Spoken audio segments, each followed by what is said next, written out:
In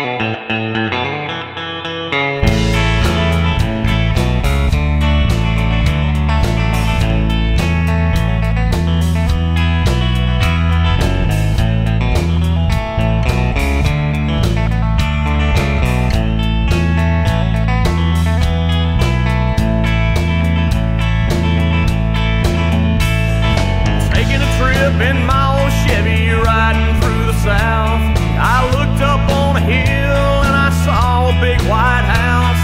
I caught a glimpse of a bearded man polishing his sword. Well, I saw Robert E. Lee outside sitting on the porch. I pulled up in the yard and saw a cotton field out back. He invited me to sit with him and share a fifth of Jack. He had crisscross bars and 13 stars blowing in the wind. He said, save your Confederate money, boy, 'cause the South will rise again. And Robert E. Lee did not like them Northerners one bit. He was a rebel and he knew it, and he didn't give a shit. We've been talking about Dixie and how old times used to be, and I've been sitting up drinking with Robert E. Lee.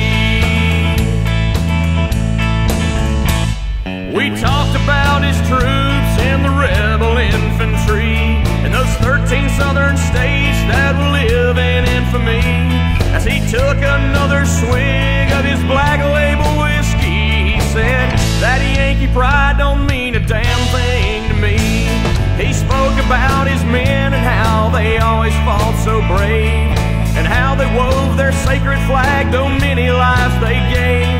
He struggled to gain independence for his southern ground. He stood up for his cause and never once did he back down. And Robert E. Lee did not like them Northerners one bit. He was a rebel and he knew it, and he didn't give a shit. We've been talking about Dixie and how old times used to be, and I've been sitting up drinking with Robert E. Lee. Drink 'em up.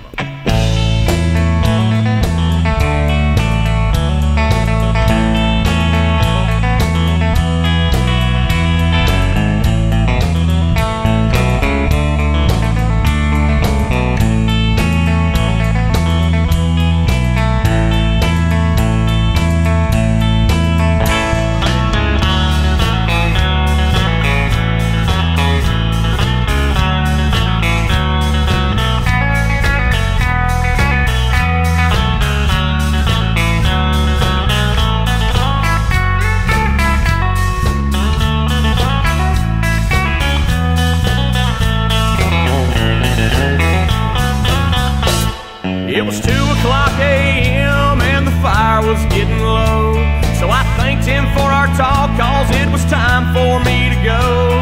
While walking to my car, I turned to thank him once again, but the lot was bare, there was nothing there but rocks and dirt and sand. Was it my imagination playing with my head? I remember hearing clearly every single word he said. Every movement, every gesture, every tear that his heart shed. His dream is still alive, even though his body's dead.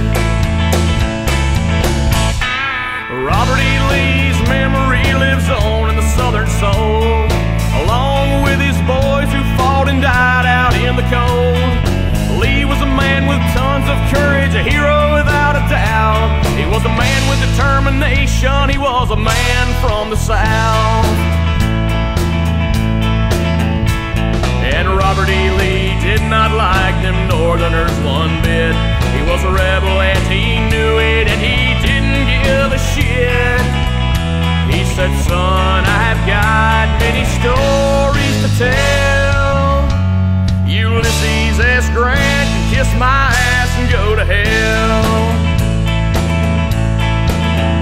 We've been talking about Dixie and how old times used to be, and I've been sitting up drinking with